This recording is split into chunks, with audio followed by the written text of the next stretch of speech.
Megastar Chiranjeevi గారిని చూస్తూ ఉంటే మాకైతే గూస్ బంప్స్ వస్తున్నాయండి.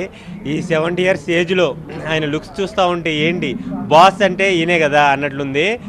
మామూలు లేదన్నా. మొత్తానికైతే టీజర్ తోటి కుమ్మిపడేశాడు అనిల్ రావుపూడి గారు.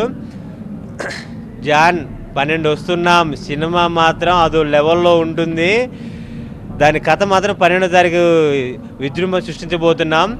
చిరంజీవి గారు 70 ఏళ్ళ వయసులో ఇలా కష్టపడాల్సిన అవసరం లేదు. కాకపోతే ఎందుకు కష్టపడుతున్నారు? తెలుగు అభిమానుల మీద ఆయనకున్నటువంటి ప్రేమ, సినిమా మీద ఆయనకున్నటువంటి పిచ్చి లేకుంటే ఆయన మేము పుట్టకతోలే మెగాస్టార్, మేము పుట్టాక మెగాస్టారే, మా పిల్లలు పుట్టుతున్నా కూడా ఆయన మెగాస్టార్గా ఉన్నాడంటే మామూలు విషయం కాదు.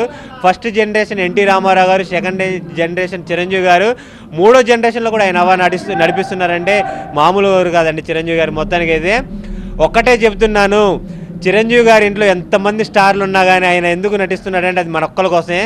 ఎగ్జాంపుల్ నేను చెప్తున్నాను, ఆయన ఒక మెగాస్టార్, ఆయన తమ్ముడు పవర్ స్టార్, కొడుకు గ్లోబల్ స్టార్, అల్లుడు ఐకాన్ స్టార్, మ్యాన్ అల్లుడు సుప్రీం హీరో, తమ్ముడు కొడుకు ప్రిన్స్ వరుణ్ తేజ్, అయినా కానీ ఇంకా రాణిస్తున్నాడంటే అది ఎవరి కోసం? మన కోసం, తెలుగు అభిమానుల కోసం. ఆయనకి సక్సెస్ 100% వస్తుందని నేను అనుకుంటున్నాను. అనిల్ రావిపూడి గారు మీరు సంక్రాంతికి వస్తున్నాం తోటి విక్టర్ వెంకటేష్ గారితో బ్లాక్ బాస్టర్ ఇచ్చారు. ఇప్పుడు మళ్ళీ మనశంకర్ వరప్రసాద్ తోటి ఇద్దరిని పెట్టారు, ఇద్దరు సీనియర్ స్టార్లను పెట్టారు. మీకు హ్యాట్సప్ అండి. ఆ ట్రైలర్ అవుట్కట్స్ అయితే బాగున్నాయి, ప్రమోషన్స్ కూడా రఫ్ ఆడిస్తా అన్నట్టున్నాయి. చాలా చాలా బాగా తీశారు. మొత్తానికైతే ఇంకా హిస్టరీ రిపీట్ కోసం మేము ఎదురు చూస్తున్నాం. మేము ప్రభాస్ ఫ్యాన్స్గా చెప్తున్నాం ఏంటంటే 9వ తారీఖు మా సినిమా హిట్ అవుద్ది. సీనియర్సీ అన్నట్టు సీనియర్ సినిమా అయితే ఇంకా దాన్ని చెప్పలేమన్నమాట. బాస్ చూపించు నీ గ్రేస్ అన్నట్టు ఒక్క డైలాగ్ చెప్తున్నాను అనమాట.